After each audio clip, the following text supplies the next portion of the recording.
Ang relihiyon kailangan ng tao para maligtas. Kasi yung relihiyon, ang kahulugan nun, pagsamba. Pag sinabi mo hindi kailangan ng relihiyon, para mo sinasabi hindi kailangan ng pagsamba. Yung relihiyon na galing sa salitang Grego, sa Bibliang Grego na threskia, ang isang kahulugan nun, pagsamba. Pakilagay mo nga sa screen, Sis Luz. Ito po, threskia, from a derivative of G2357, ceremonial observance, religion, worshiping. Ayan. Yung threskia, yun ang isang kahulugan nun ay relihiyon o pagsamba.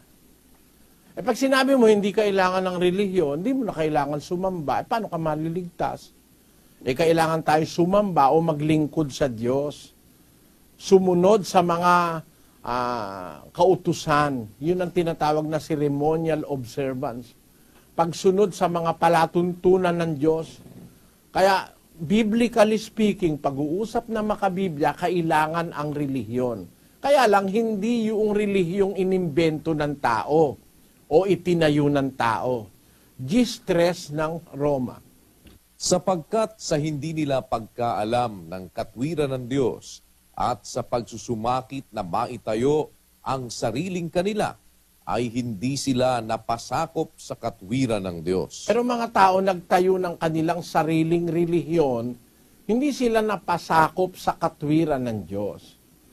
Kaya kung kailangan ng relihiyon, yung relihiyong ang Diyos ang nagtayo, ang Diyos ang nagturo. Pero yung itinayo ng tao, hindi yun ang kailangan. Kaya ginagawa nila, dinadaan nila sa filosofya, siguro wala silang tiwala sa relihiyon na mismo silang gumawa. Pero pag ang relihiyon, yung kaparaanan nun ay galing sa Diyos, hindi mo pwedeng sabihin hindi kailangan yon. Kailangan yon sa kaligtasan. Ngayon, yung tanong na yon na kailangan ba ang relihiyon? Kailangan yon. Kailangan nating makipag-ugnay sa Diyos. Ang kahulugan kasing isa ng relihiyon ay relihiyon, muling pag-uugnay. Kaya nga relihiyon. Sa Latin ay religio. Religio, muling pag-uugnay, muling pagtatali. Ang tao kasi nahiwalay sa Diyos dahil sa kasalanan. Sinasabi yan sa 5:25 ng Jeremias. Ang inyong mga kasamaan ang nangaghiwalay ng mga bagay na ito, at ang inyong mga kasalanan ang nagsipigil sa inyo ng kabutihan. Kaya, ang kasalanan ng tao ang naghiwalay sa atin sa Diyos. Kaya kung nahiwalay ang tao sa Diyos, kailangan siyang mabalik uli, magkaroon ng relihiyon, religare, religio, o muling pag-uugnay. Kumbaga sa isang termino pa ay reconciliation o reconciliation. Yun ang diwa ng tinatawag na salitang relihiyon. At yun ay paraan ng Diyos ang tunay na relihiyon na dapat nating tanggapin na kailangan natin sa kaligtasan. Basahin natin 5:19 ng 2 Korinto. Sa makatwid bagay na ang Diyos kay Kristo ay pinakipagkasundo ang sanglibutan sa Kanya rin, na hindi ibinibilang sa kanila ang kanilang mga kasalanan, at ipinagkatiwala sa amin ang salita ng pagkakasundo. Ayun, merong salita ng pagkakasundo. Merong word of reconciliation. Basahin mo sa English, kapatid na Daniel.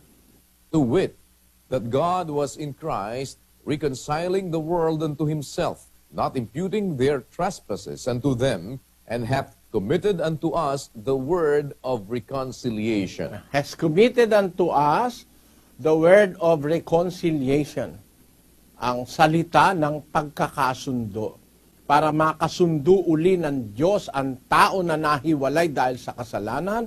Kailangan yung word of reconciliation, and that constitute the true religion in the Bible. Yun ang bumubuo ng tamang relihiyon sa Biblia, yung salita ng pagkakasundo na ipinagtiwala ng Diyos sa mga alagad, sa mga apostol. Yun ang ating mababasang aral sa Biblia na magtatali uli sa atin sa Diyos. Ibabalik tayo sa Diyos, kaya religio, relegare, relihiyon sa Kastila. Religare sa Latin at religio. Tapos sa Kastila, relihiyon. Sa English, religion. Sa Tagalog, relihiyon din. Pero yan ay kabuuan yan, yung aral, pagsamba, pagsunod sa Diyos. Kailangan yan, kapatid. Hindi ilalagay yan sa Biblia kung hindi kailangan.